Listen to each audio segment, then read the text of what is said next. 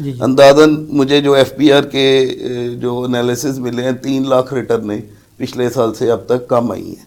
Basically اس law کو ہم اچھا بھی کہہ سکتے ہیں اور اس کا ایک نیگیٹو ایفیکٹ بھی ہے. اس لاء میں 2 چیزیں بڑی امپورٹنٹ تھیں. وہ کیا تھی؟ سب سے پہلے ضرورت یہ تھی کہ لیٹ فائلر نان فائلر دونوں کو علیحدہ علیحدہ کیا جاتا.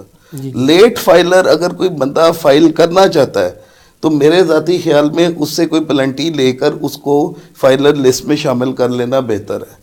اور جو نان فائلر ہے اس کے لیے قانون وضع کر دینا چاہیے. اس میں نان فائلر کے لیے کمپلیٹ آڈٹ 177 کا آ جانا چاہیے.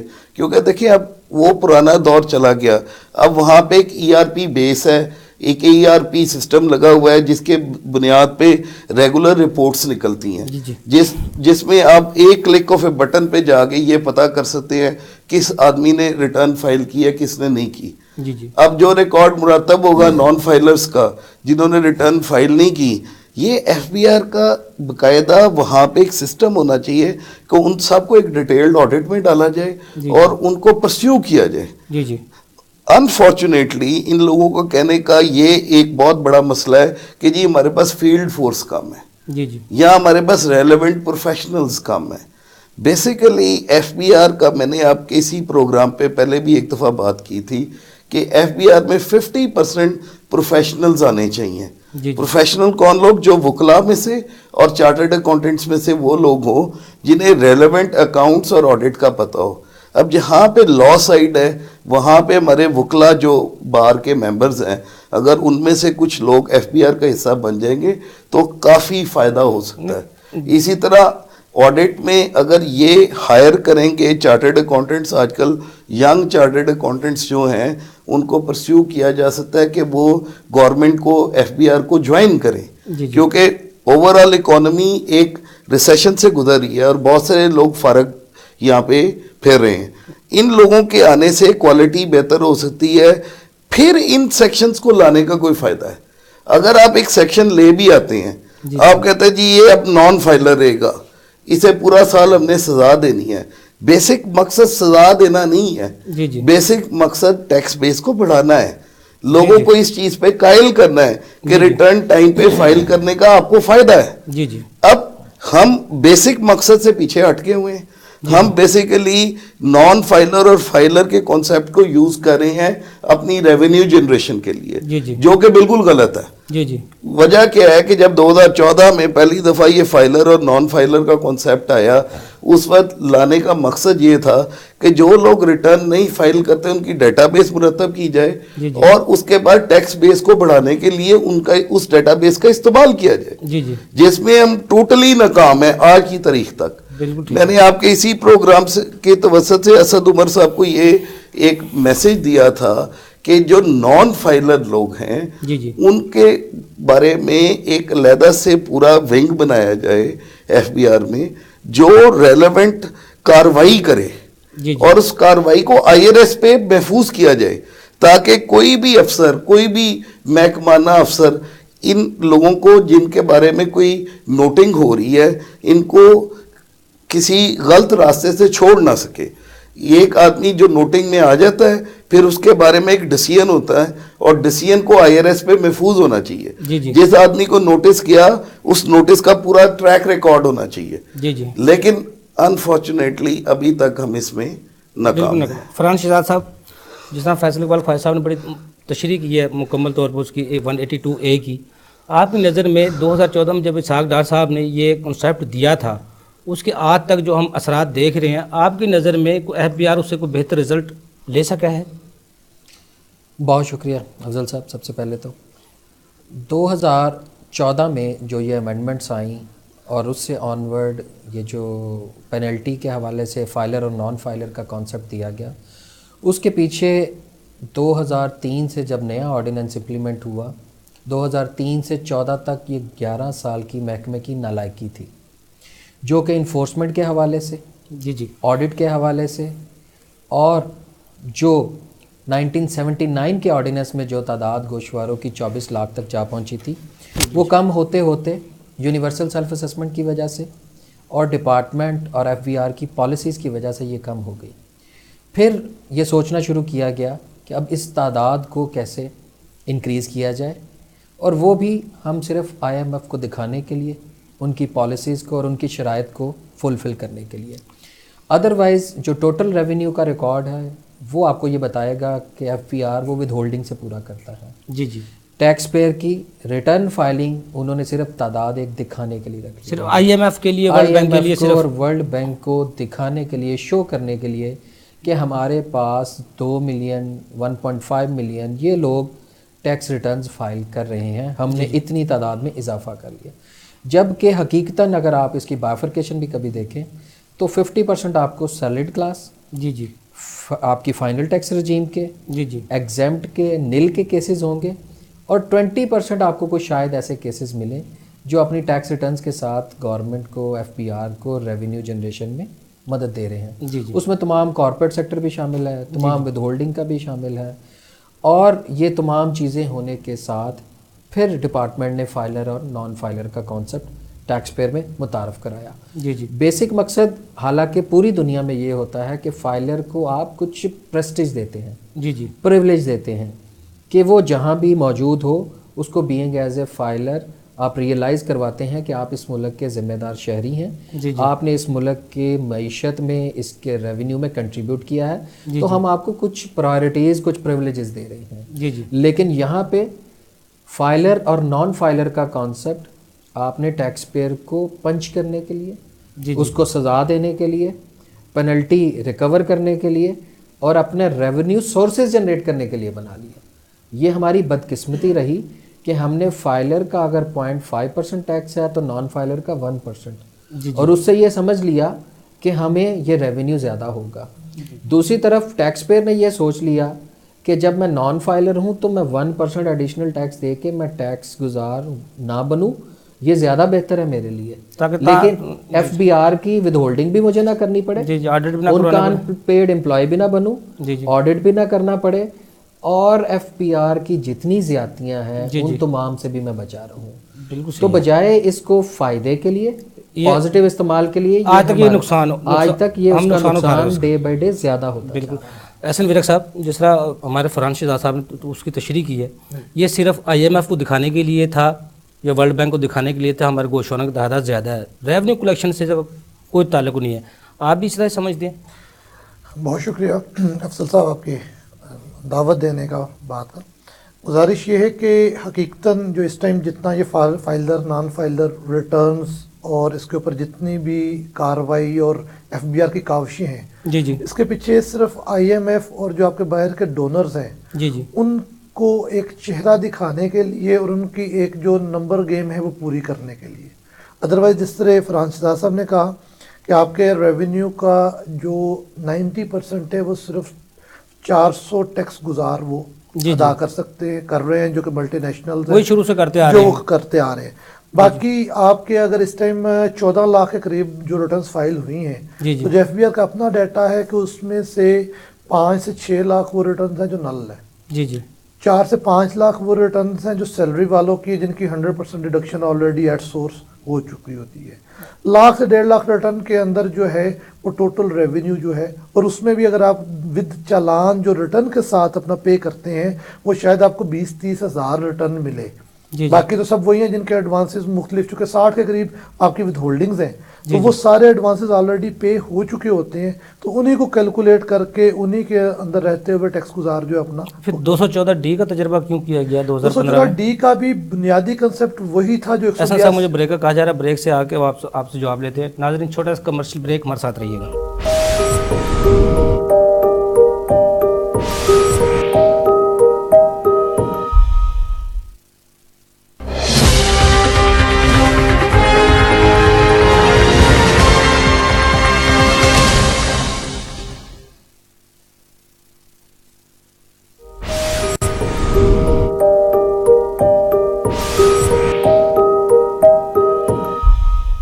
ویلکم بیک ناظرین. جی احسن ورق صاحب، جی ہم بات کر رہے تھے 214D کا جو بنیادی مقصد ہے اس کے پیچھے بھی کنسپٹ یہی تھا کہ لوگ زیادہ سے زیادہ ریٹرن فائل کریں اور ٹائم پہ کریں، کیونکہ ہو یہ رہا تھا کہ ہر سال